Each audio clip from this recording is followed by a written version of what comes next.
When I was about 9, I had polio, and one of the conditions of polio was, of course, people were very frightened for their children, so you tended, if you had it, to be isolated. So there was about a year and a half when I stayed at home. I was paralyzed for a while, and so I basically watched television and listened to the radio and played with a tape recorder and puppets, and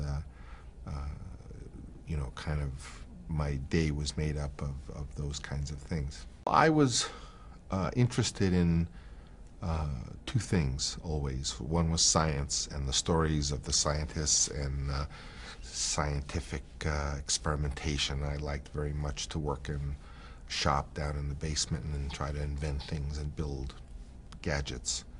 And at the same time I was interested in stories, and I had an older brother who was very interested in literature, and so I had an early exposure to literature and what have you. But ultimately, in theater, my father sometimes would work in musical comedies, or I would have the opportunity to see musical comedies. And ultimately, those different technical and sort of story interests around high school or early high school, I started to do the lighting, work on the lighting of the drama productions and be around the shows. And so I started to become interested in theater, and I thought I wanted to be a playwright because I was interested in stories and telling stories. One afternoon, I remember around 4 o'clock in a building called the Little Theater, I noticed a notice that they were going to show a film called 10 Days That Shook the World by Eisenstein. And I went in to see it. It was pretty long, and there were only 2 or 3 other people.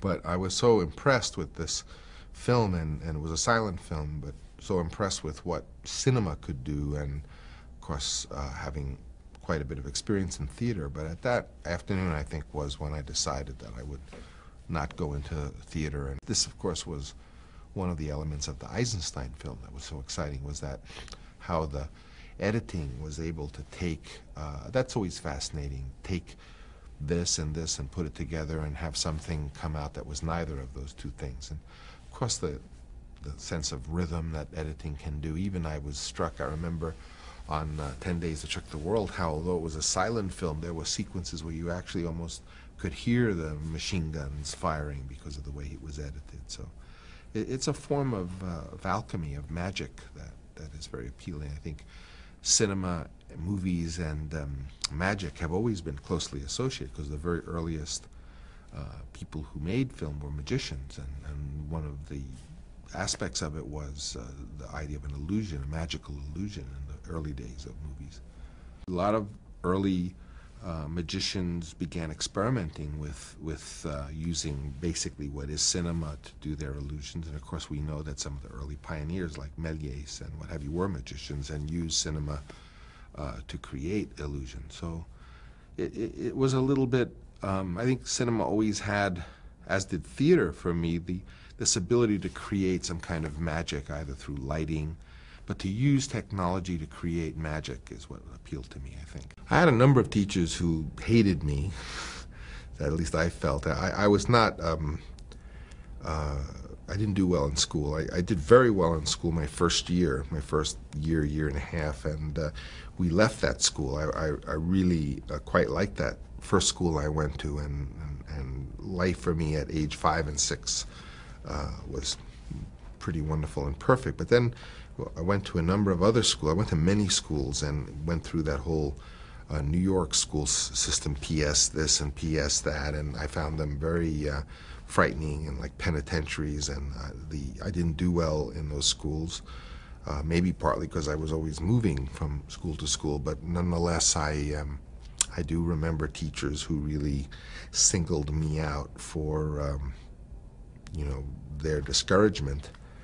And in fact, I had a very sort of heartbreaking experience, because as I said, when I was 9, I always wanted to be a guard, because I was a new kid in the school. Guard was, in those schools, wore a yellow button that said guard, and they would be a hall guard or a stair guard or whatever they were. And the girl that I thought was the most wonderful girl in the world was a guard, I remember.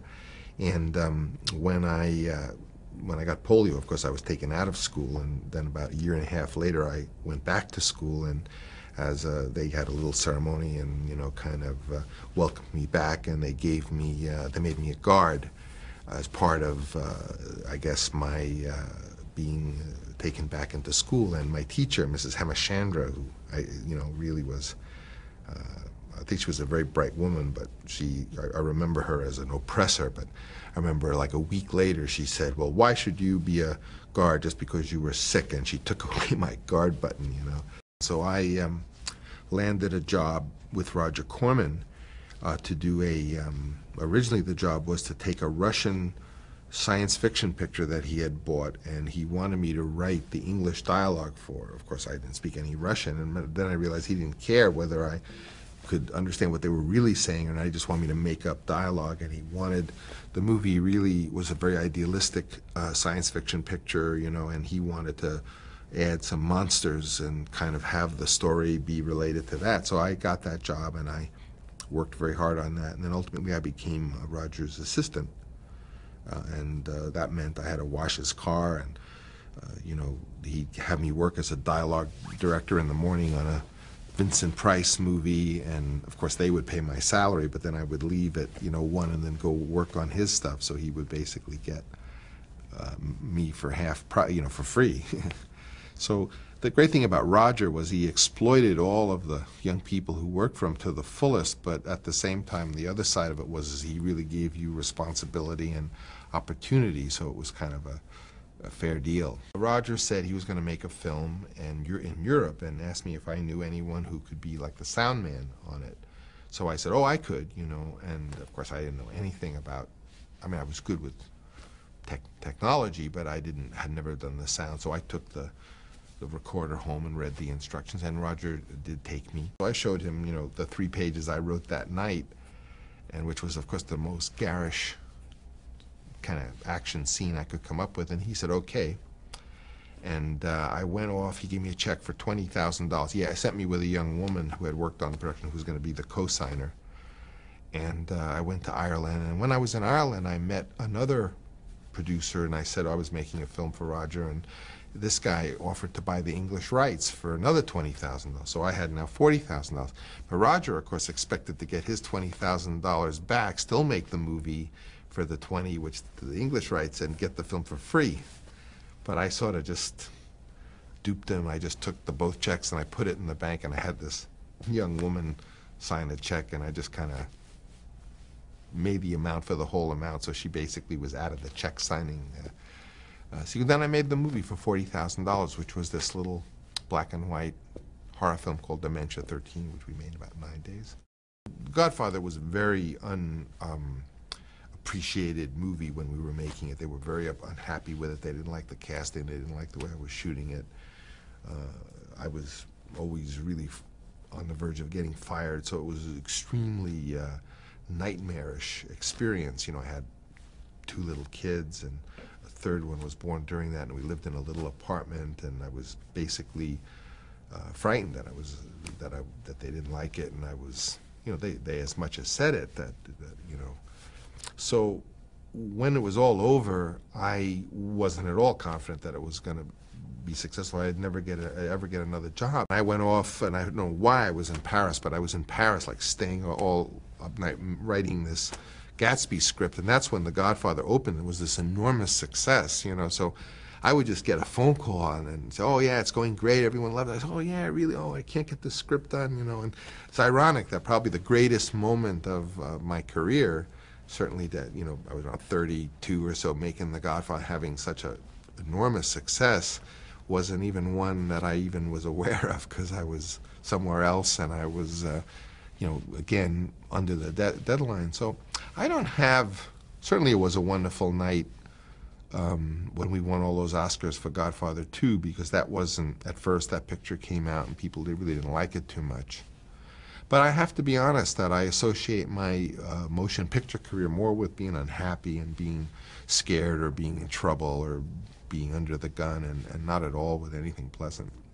I wrote the script of Patton, and the script was very controversial when I wrote it, because they thought it was so stylized. I mean, it was supposed to be like a sort of, you know, The Longest Day, And my script of Patton, was sort of interested in reincarnation, and I had this very bizarre opening where he stands up in front of an American flag, gives a speech, and ultimately I wasn't fired, but I was fired, meaning that when the script was done, I said, okay, thank you very much, and they went and hired another writer, and that script was forgotten.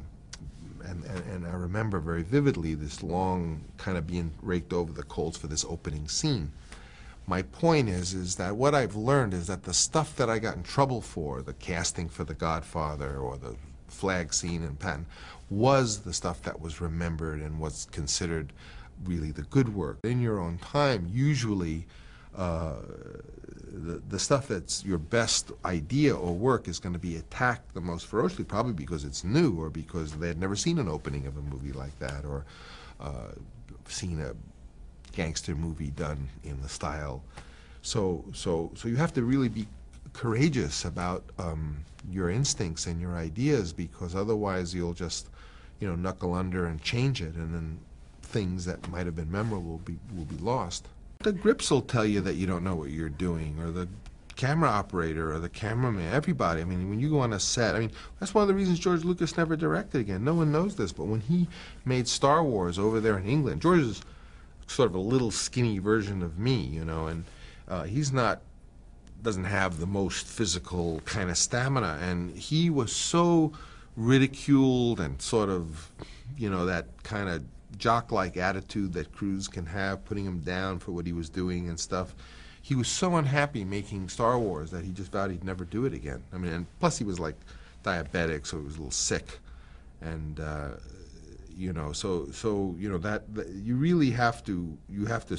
That's why someone today said you ought to love what you're doing, because especially in a movie, you really have to love the project and love the story, because you will.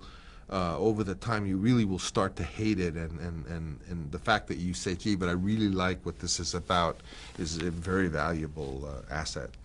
Most Italians who came to this country are very patriotic, and what that meant was just that there was this exciting possibility that if you worked real hard and you were loved something, that you could become successful and wouldn't be held down, due to who your family was and what have you. And certainly in my case, I found that to be true. I became, quite successful very young, and it was mainly because I would have to say it's because I was so enthusiastic and I just worked so hard at it.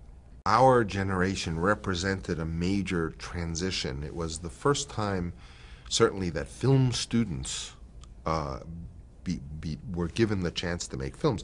Film in the past was it was a profession that you kind of worked your way up. Frank Capra was a prop man. I think John Ford was a prop man, and it was a little bit of a father and son thing, and you kind of worked your way up.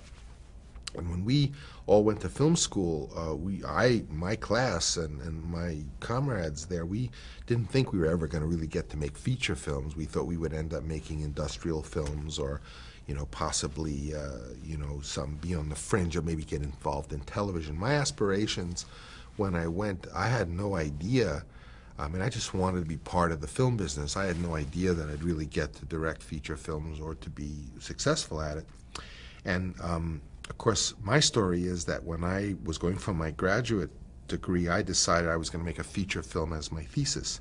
That's what I was famous for, was that I was not only the first film student to kind of become a professional director, but I also had my thesis film be a feature film, which was You're a Big Boy Now. So a lot of younger would-be film directors started to come and hang out, because I had an office at Warner Brothers. I had directed Finian's Rainbow when I was like 23 or something, and pretty soon all these kids, some of them my age, some of them a little younger, started hanging around out with me, and I had a little money, and I had a lot of ambition to set up a group, a company. And so that's when I met George Lucas, of course, who was younger, and then he had all of his friends, and ultimately it became kind of this gang of young filmmakers who really were friends and hung around together. The key thing about film students at that point is we all wanted to work in 35 millimeter, and film students were junkies for equipment, And so suddenly I had penetrated the Hollywood studio, and due to a very funny circumstances, which is that the company I was with, which was Seven Arts, had bought Warner Brothers. So for a while, no one knew who was running it. So I sort of just had the keys of the whole studio. And it was as though we suddenly had Warner Brothers, and we walked around and talked about, oh, we're going to get animation going again. And before I know it, there were all these guys coming there, and we'd talk about it. And that's when I met people like Carol Ballard and George Lucas and John Milius and Phil Kaufman, I remember, and Brian De Palma, and later Marty Scorsese. They were all like a few years younger, and they, you know, then we really decided we were going to be independent. We were all going to move to San Francisco, and we did. And that company, you know, produced some of those people's first films, George's films and what have you. And ultimately, but you know, I had always wanted to be part of that type of artistic scene like you hear about in Paris. You know, what might it have been like to be there, and there's Hemingway in the Ritz bar, and F. Scott Fitzgerald, or you know, Sartre, and these wonderful people. And when we were there broke, trying to figure out how to pay for anything, little did I realize that in effect that's what that was, that all those people were to go on and become, you know, wonderful artists and stuff. But then it just seemed like we were just a bunch of young people who were, you know, wanted to take over the movie business. And in a way we did, but in a way we didn't, because we really wanted better things for it.